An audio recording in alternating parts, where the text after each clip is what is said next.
최근 글로벌 금융시장은 통화 긴축, 속도 조절 기대 등으로 변동성이 다소 완화된 모습을 보이고 있으나 글로벌 인플레이션이 지속되는 가운데 미국, 중국의 2분기 역성장으로 경기 침체에 대한 우려가 확대되고 있습니다. 우리 경제도 이러한 해외발 요인의 영향을 많이 받는 모습입니다. 금융시장은 최근 들어 외국인 증권 자금이 순유입으로 전환하는 등 다소 안정된 모습을 보이고 있으나 7월 물가가 2개월 연속 6%대를 기록하는 등 고물가가 지속되고 성장도 수출, 투자를 중심으로 불확실성이 확대되고 있습니다. 이에 정부는 물가, 민생 안정을 최우선에 두면서 민간 경제 활력 제고 노력도 병행 추진해 나가겠습니다. 우선 기발표한 8차례의 물가 등 민생 대책을 속도감 있게 이행하고 추석 민생 안정 대책과 국민 주거 안정 실현 방안 등 추가 대책도 금주 중 발표토록 하겠습니다.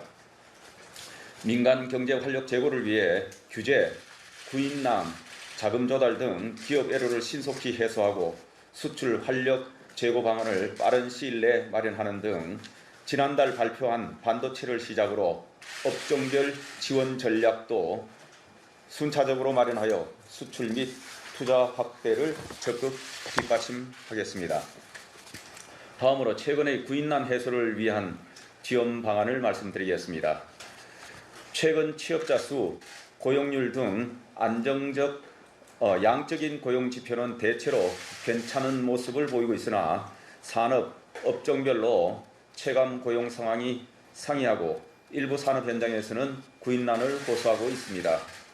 기업이 채용을 원하지만 채우지 못한 빈 일자리 수는 6월 기준 23만 4천 개로 2018년 2월 이후 최대치를 기록하였으며 이후 300인 미만 기업의 빈 일자리 수가 22만 4천 개를 차지하는 등 중소제조업 현장의 어려움이 가중되는 상황입니다.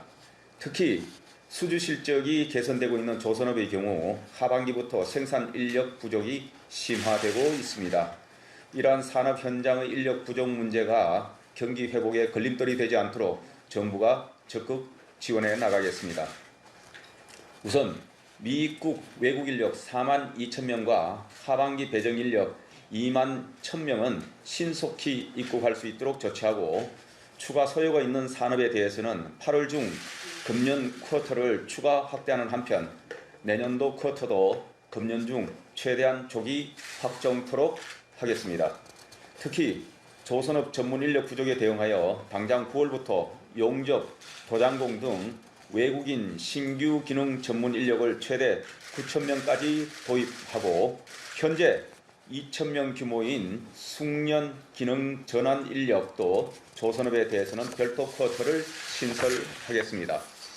아울러 산업별 맞춤형 지원을 강화하고 일자리가 구직자와 실제 연결되도록 밀착 지원하는 한편 고부가 가치 산업화 등 근본적인 경쟁력을 제고하기 위한 중장기 개선 노력도 병행해 나가겠습니다.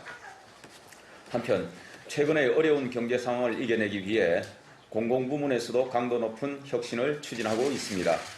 그 일환으로 국가가 보유한 국유재산 중 생산적으로 활용되지 않고 있는 유휴, 저활용 재산을 향후 5년간 총 16조 원 플러스 알파 규모로 매각하고 즉시 매각이 곤란하거나 민간의 수요가 적은 재산은 국가가 나서서 다양한 방식으로 개발하여 민간 매각, 대구하는 등 적극적인 활용 방안을 강구하겠습니다.